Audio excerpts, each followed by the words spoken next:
Allez, comme je l'ai dit dans les autres vidéos, pour ce pack, je teste une nouvelle façon de faire. J'ai découpé l'analyse du pack en 5 vidéos. Chacune, j'espère, fera entre 10 et 15 minutes après montage. Et chacune traite d'une seule classe. Cette vidéo concerne les mystiques. Alors cette vidéo probablement sera la plus courte et malheureusement la plus ennuyeuse de toutes. Pourquoi ? Eh ben parce qu'il y a une série de 3 cartes très similaires. Dans le pack mouillé jusqu'au cou, on avait 3 sorts de niveau 0. Armageddon, Armageddon, Œil du Chaos et Voile d'ombre. Les cartes de niveau 0, donc c'était des sorts qui occupaient un emplacement d'arcane, trait, sort et maudit, chaque fois utilisation un certain nombre de charges, et à chaque fois une action, dépenser une charge, combattre, enquêter ou échapper à, selon la carte. À chaque fois, utilise la volonté au lieu de la compétence normale. À chaque fois, un effet bonus. Et à chaque fois, si un pion maudit est révélé lors de cet effet, vous avez le droit de faire quelque chose quand même. Enfin, vous avez le droit de faire quelque chose ou de remettre une charge. Et c'était potentiellement cumulatif. Donc on pouvait, par exemple pour Armageddon, réussir son action de combat pour infliger le dégât de base et plus un dégât, et en plus infliger un dégât à un ennemi dans le lieu, ou placer une charge. Donc potentiellement, en une action avec Armageddon, on pouvait faire 3 dégâts, ou alors faire 2 dégâts, et récupérer la charge qu'on venait de dépenser. Dans ce pack, on a les versions de niveau 4. Donc pour Armageddon, Œil du Chaos et Voile d'ombre. Et là, en gros, ce n'est pas si vous révélez un pion maudit, c'est pour chaque pion maudit. Donc Armageddon, action, dépenser une charge combattre, cette attaque utilise la volonté au lieu de la force, vous gagnez plus d'en volonté et infligez plus un dégât pour cette attaque, pour chaque pion maudit révélé lors de cette attaque, vous avez le droit d'infliger un dégât à un ennemi dans votre lieu, ou de placer une charge sur Armageddon. Pour Œil du Chaos, pareil, vous gagnez plus d'en volonté, en cas de réussite, découvrez un indice supplémentaire dans ce lieu. Pour chaque pion maudit révélé lors de cette enquête, vous avez le droit de découvrir un indice dans un lieu connexe ou de placer une charge sur Œil du Chaos. Et Voile d'ombre, en cas de réussite, si l'ennemi auquel vous échappez est non élite, vous avez le droit de déplacer cet ennemi vers un lieu connexe. Pour chaque pion maudit révélé lors de cette tentative d'évasion, vous avez le droit de vous déplacer vers un lieu connexe ou de placer une charge sur Voile d'ombre. Alors la version 4 par rapport à la version de niveau 4 par rapport à la version de niveau 0, au lieu de si, vous avez un pour chaque. Donc, potentiellement, l'effet intéressant pour compenser le fait qu'on a pioché un pion maudit peut être beaucoup plus intéressant. Mais enfin, c'est quand même une question de probabilité. Mettons qu'il y a normalement 16 pions KO dans le sac. Vous avez mis 8 pions maudits. Donc les pions maudits représentent un tiers. Vous piochez un pion maudit. Enfin, vous avez 8 chances sur 24 de piocher un pion maudit. Et à cause du pion maudit, vous repiochez. Vous avez maintenant 7 chances sur 23 de piocher un pion maudit. Alors, comme je suis pas si bon que ça en calcul de tête, on va dire que quand même on est grosso modo toujours quasiment à un tiers. Et à cause du deuxième pion maudit, vous repiochez. Maintenant vous êtes à 6 chances sur 22 d'avoir un autre pion maudit. Donc pareil, on s'éloigne du 1 tiers, mais un pion maudit c'est une chance sur 3, 2 pions maudits c'est un peu moins d'1 sur 3 fois 1 sur 3, 3 pions maudits c'est un petit peu moins d'1 sur 3 fois 1 sur 3 fois 1 sur 3. Alors, 1 sur 3 fois 1 sur 3, c'est 1 neuvième, donc 11% à peu près. Mais 1 sur 3 fois 1 sur 3 fois 1 sur 3, c'est 1 27e. Donc, que je dise pas de bêtises, on est 1 27e, on est en dessous de 1 25e, c'est plus faible qu'un 25e, et un 25e, c'est 4% de chance. Donc oui, si on révèle plein de pions maudits, on peut avoir un effet très puissant qui n'a, même sans avoir eu besoin de réussir le test, ou éventuellement, soit on a infligé plein de dégâts, soit trouver plein d'indices, soit on s'est déplacé plein de fois, soit on recharge, ou un panachage des deux. Pour Armageddon, les dégâts, c'est pas forcément sur la même cible. Imaginons que vous êtes engagé avec un acolyte et qu'il y a, je sais pas moi, 2 engoulevents dans votre lieu. Vous révélez 3 pions maudits, et vous ratez votre test parce que vous avez révélé 3 pions maudits, et ben vous pouvez quand même infliger un dégât à chacun des 3 ennemis du lieu, et malgré l'échec, vous êtes débarrassé de vos ennemis. Le problème, c'est que les chances d'avoir ce résultat très intéressant, il faut les provoquer. Donc bien évidemment, faveur de la lune, voilà, vous scellez jusqu'à 3 pions maudits sur la carte, et vous allez à un moment donné dire, maintenant je veux mon pion maudit. Par exemple, vous avez un ennemi qui a 3 points de vie, vous l'attaquez, vous dites je choisis de déceler un pion maudit de faveur de la lune, comme ça, grâce à Armageddon, je vais y arriver, voilà, un dégât à un ennemi. Ensuite, vous piochez le deuxième pion du chaos, si l'attaque est réussie, après tout vous avez quand même plus 2 en volonté, le plus 2 en volonté compense le moins 2 du pion maudit. Si vous réussissez, la réussite de l'attaque inflige 2 dégâts, plus le dégât du pion maudit, votre ennemi est vaincu. Si vous ratez, vous lui avez quand même fait un dégât. Et si vous piochez un pion maudit, alors si vous piochez un deuxième pion maudit, c'est pour chaque révélé lors de cette attaque. Donc je pense qu'on attend d'avoir, c'est pas explicité, mais je pense qu'on peut attendre d'avoir tout pioché. Donc si au final vous piochez qu'un pion maudit, un dégât direct, et en cas de réussite de l'attaque, il est vaincu. En cas d'échec, il est pas vaincu. Si vous en piochez 2, vous pouvez par exemple faire un dégât et remettre une charge, parce que avec un malus de 2 fois moins 2, plus le malus du 3e pion cas où vous avez pioché, il y a des risques d'échec, et donc on veut rembourser la charge. Et si vous révélez 3 pions maudits, vous pouvez vous dire, tant pis pour... tant pis. Non, même pas tant pis pour la charge, j'ai dépensé une charge et je fais 3 dégâts, alors que de base l'effet du sort c'est de dépenser une charge pour faire 2 dégâts. Et si vous révélez, plus vous révélez de pions maudits, moins vous avez de chances de réussir l'action, donc attaque, enquête ou évasion. Mais à côté de ça, plus vous piochez de pions maudits, moins vous avez besoin de la réussite de cette action. Pour la version enquête, vous découvrez des indices dans un lieu connexe, forcément. Donc en fonction du plateau, de la disposition des lieux, peut-être qu'il n'y a pas d'indices dans les lieux connexes, dans ce cas-là vous rechargez la carte, ou peut-être qu'il n'y en a pas, autant que de pions maudits révélés, dans ce cas-là vous allez plutôt recharger la carte.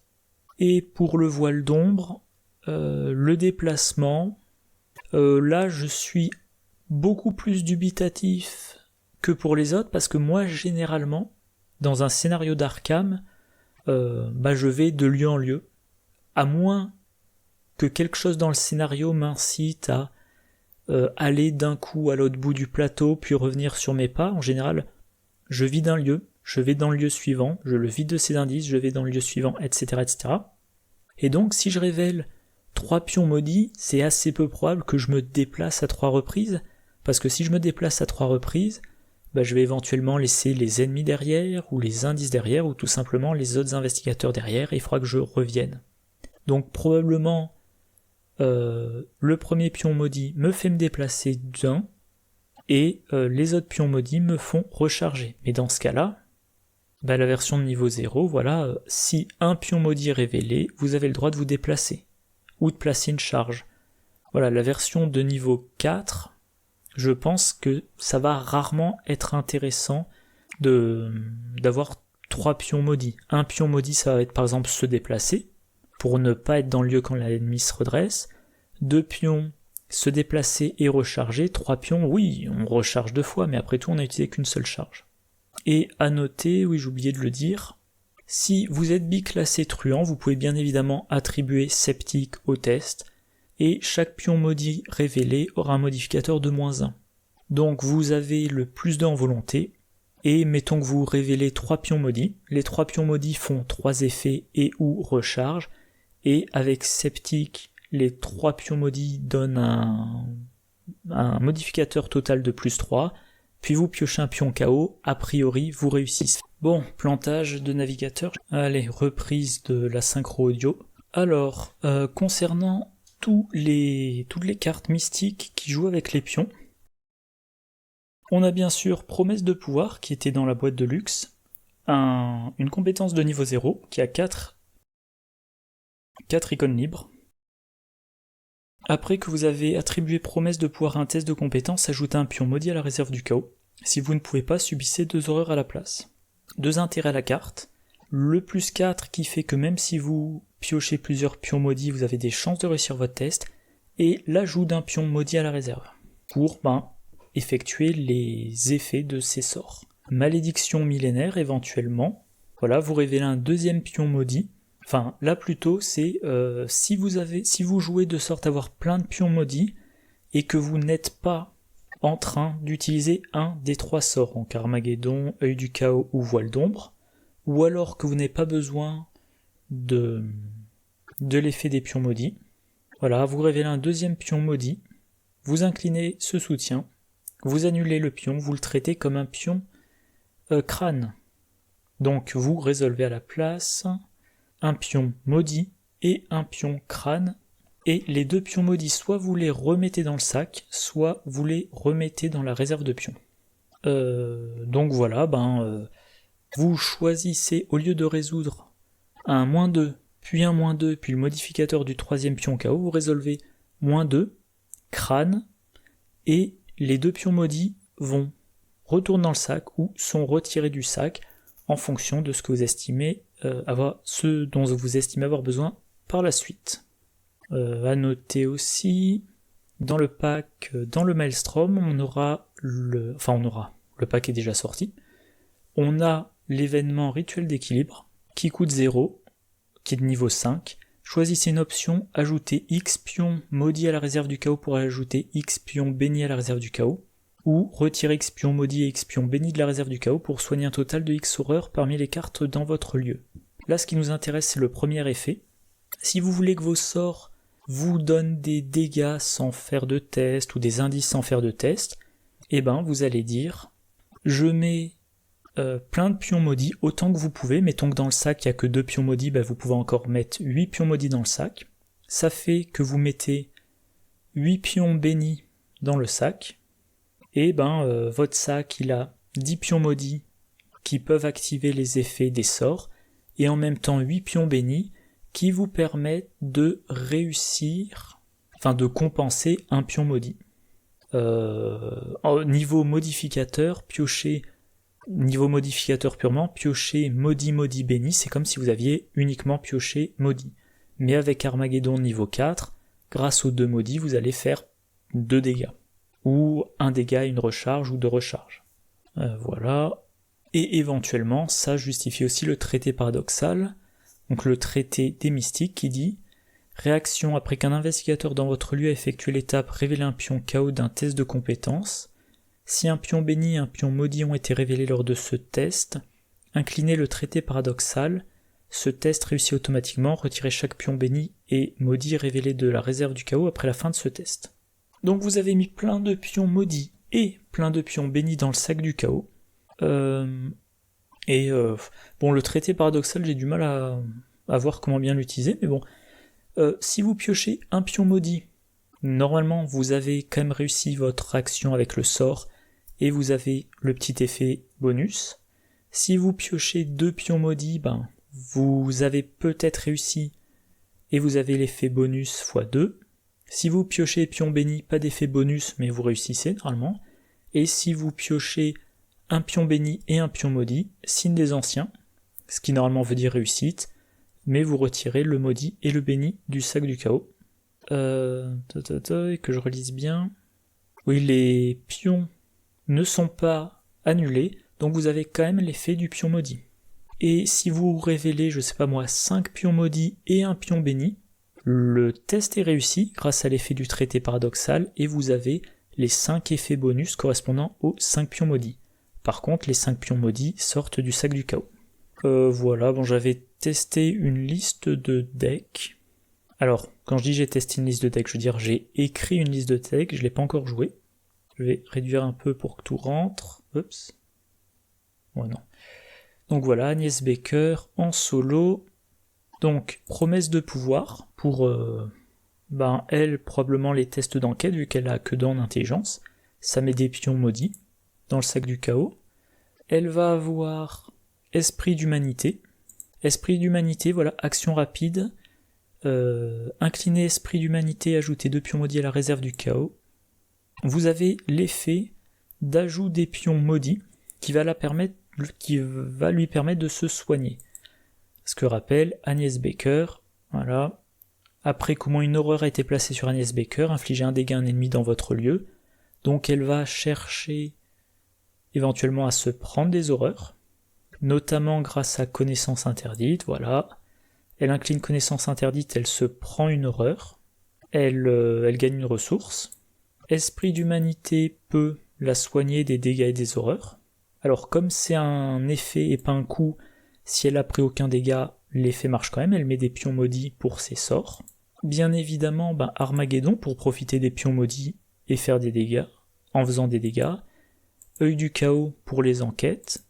Symbole magique pour avoir ces 3 sorts en même temps. Symbole de foi, alors chaque fois qu'elle va révéler un pion, au moins un pion maudit ou au moins un échec automatique, elle ajoute des pions bénis. Les pions bénis, ça va lui servir à réussir des tests. Encore une fois, notamment si elle doit enquêter sans avoir son sort d'enquête. Se souvenir du futur. Alors se souvenir du futur, l'intérêt c'est que voilà, quand un test de compétence que vous effectuez débute, vous nommez un pion chaos, donc là en l'occurrence ça sera le pion maudit. Si le pion est révélé lors du test, on incline se souvenir du futur et on gagne plus 2. Donc vous effectuez un test qui est important, vous nommez maudit. Si vous piochez un pion maudit, vous inclinez se souvenir du futur, ça vous donne un plus 2 qui compense le moins 2 du maudit. Voilà. Jessica Hyde. Alors, un bonus de plus 1 en force, a priori, ça servira pas. Peter Parker de niveau 2, le bonus intéressant, c'est surtout la volonté. Mais Jessica Hyde, elle se soigne des dégâts à la fin de après la fin de chaque tour. Peter Sylvestre, il se soigne des dégâts après la fin de chaque tour. Quand vous utilisez Esprit d'humanité, au lieu de mettre des pions maudits pour vous soigner, donc mettre des pions maudits pour qu'Armageddon et Œil du Chaos soient plus efficaces, et soin pour compenser connaissance interdite, vous pouvez mettre un dégât sur Jessica Hyde, qu'elle soignera après la fin de votre tour, une horreur sur Peter Sylvestre, qui soignera après la fin du tour, et vous mettez des pions bénis, pour augmenter vos chances de réussir les tests. Alors, le traité que j'ai mis, j'aurais pu mettre le traité paradoxal, j'ai choisi l'antique traité. Pourquoi ? Alors déjà, le traité paradoxal, j'ai une confiance très modérée dans la capacité à avoir son effet souvent, et antique traité, c'est tout simplement, dès que vous piochez un pion béni, vous inclinez l'antique traité, vous ne révélez pas de pion en plus. Parce que chaque fois qu'on pioche un pion béni ou maudit, on a d'abord le modificateur, on a le modificateur du pion, mais en plus on a l'obligation de piocher un autre pion. Ce qui veut dire que dans ce deck-là, vous pouvez piocher 3 pions bénis, et si vous n'avez pas de chance dans la foulée, vous piochez 5 pions maudits, et vous avez quand même échoué. Là, antique traité, vous pouvez vous dire, je viens de piocher un pion béni, je tente pas ma chance plus, je l'incline, je ne révèle pas d'autres pions. Et si par exemple vous aviez fait une enquête avec Œil du Chaos et qu'avant ça vous aviez révélé 2 pions maudits, effet du premier pion maudit, effet du deuxième pion maudit, maudit, béni, ça fait un modificateur global de -2, vous partez avec une volonté de 5, potentiellement vous êtes à 6 avec Peter Sylvestre. Œil du Chaos, une fois que vous avez la version améliorée, ça vous donne un +2, donc vous êtes à 8. 8 contre la valeur occulte du lieu, c'est réussi. Comme c'est réussi, les 2 indices de votre lieu. Comme vous avez pioché 2 pions maudits, par exemple, ça sera un pion dans un lieu connexe et un autre pion dans le lieu connexe ou dans un autre lieu connexe.